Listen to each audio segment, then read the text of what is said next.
We have Mr. Shadrach, the Director for Special Initiative, our able and indefatigable Corporate Affairs Manager, Mr. Swadik, then our Director of Administration, Mr. Swanta, our legal representative, Ms. Sika, she has a lot of money, so she's called Sika. And then those are back, sorry, they are members of YEA. And then we have in our midst one of our regional directors from our West, Honorable Sankara, Central, and then this Upper West regional. And then we have Ashanti regional director, Mr. Seth. So they are two. They are part of the team. Central regional leader, Esquire, HMC. Myself, I'm Suleiman Abdul Salam, acting director, Medical Service. And then on my right is our deputy CEO, in charge of operations, Mr. Kudus Samakar. And then the big man, Honorable Malika Sintale, the acting CEO for YEA. And then I want to also hear who is here from National Ambulance to say hello to us. And good afternoon to all of us here. Good afternoon, CEO YEA, and good afternoon, our own CEO, National Ambulance Service. We are honored to be here this afternoon. We are here with very solid men, and we are ably led by our CEO. In no particular order, I'd like to start from my left. We have Mr. Simons Yusuf Kera. He's our Deputy Director for Public Relations. We also have next to him Dr. Ali Baba Awini. He's our Acting Director Operations. Then next to him, very solid man as well, we have Dr. Simon Akayiri Inyaba. He's our Deputy Director for Policy Planning, Monitoring and Evaluation. We also have behind very solid people at the back also, all from the National Ambulance Service, from the PR unit, from the training unit. And then I would like to similarly pick our Deputy Director, Human Resource Planning and Recruitment. She's in the person of Mrs. Ama Frimpong. Okay, so I would like to leave the very last one for our very own, I'll introduce myself, yes. Our CEO, our Chief Executive Officer of the National Ambulance Service. He's in the person of Dr. George Ojo Owusu. And I am the humble servant, Fati Masud Salifu. I'm Deputy Director at Training and Development. Thank you very much.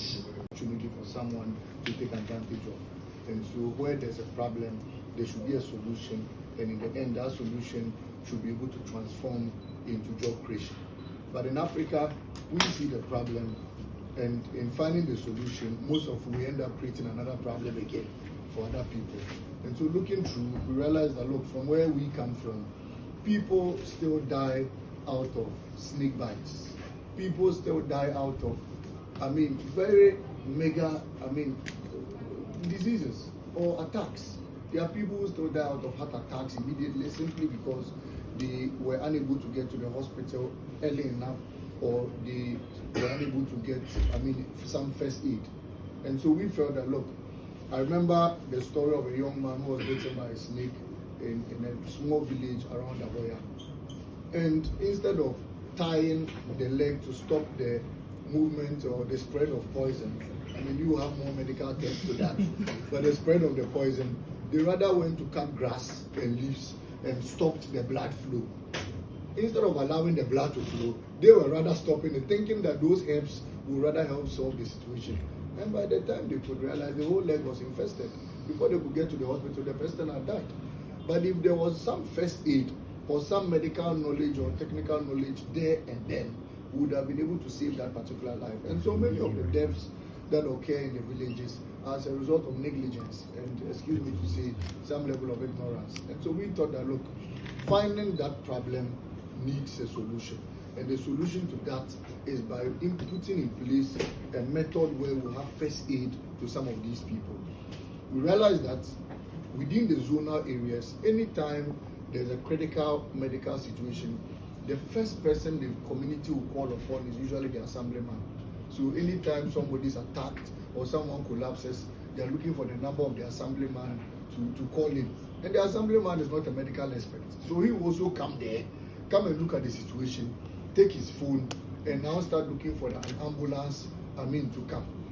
And so we felt that we should create an opportunity where we attach medical, first medical respondents to these assembly members, so that when there's an attack, that person will be first to go there, salvage the situation before we call for backup.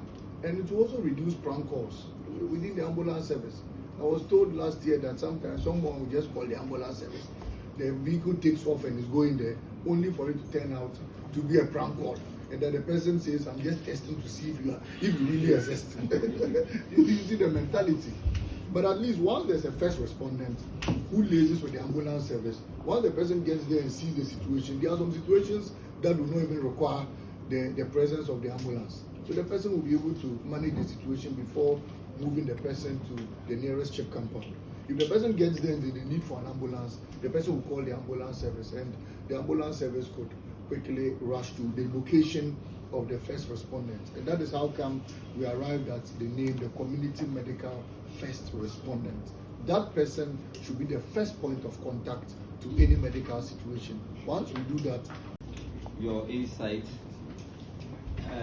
I came with a small message that I want to give you. We're actually happy to be here and to partner with you to train our youth about this important initiative. The CEO of YEA, Mr. Balik Basentali, management and staff of YEA, staff of National Ambulance Service present, invited guests, ladies and gentlemen. Today marks a significant milestone, not just for our two institutions, but for the broader vision of national development, health equity and youth empowerment. I'm honored to represent the National Ambulance Service at this official signing ceremony between the National Ambulance Service and the Youth Employment Agency.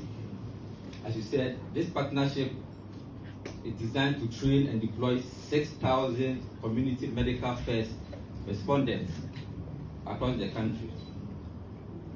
It's a strategic alignment of our respective mandates and one that promotes measurable impact at multiple levels.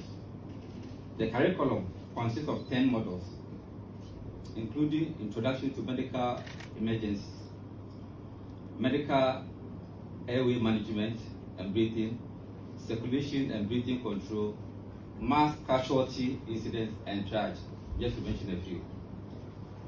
The instructional methods are a distinct mix of classroom lectures, simulation-based training, hands-on practicals, case studies, and role-playing and scenario drills. For the National Ambulance Service, this collaboration comes at a crucial time. It enhances our reach into the underserved communities, boosts our frontline capacity, and brings much needed manpower support to complement our existing teams. These respondents will serve as the first link, as you mentioned, in the emergency care chain, and their presence will help bridge the gap between emergency incidents and the arrival of ambulances.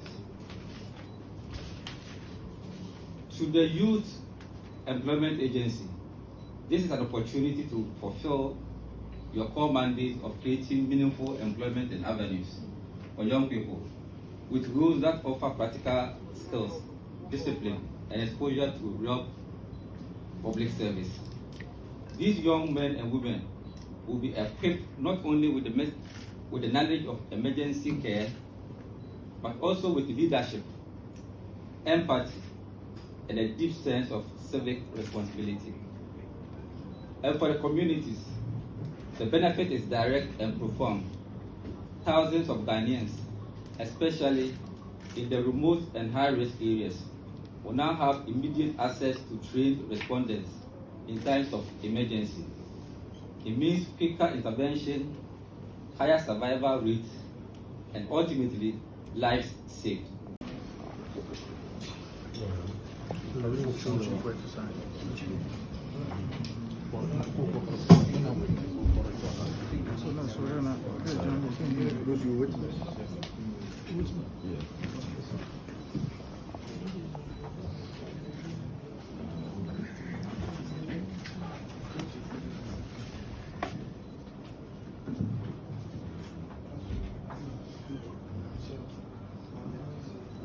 18th, right? Those two.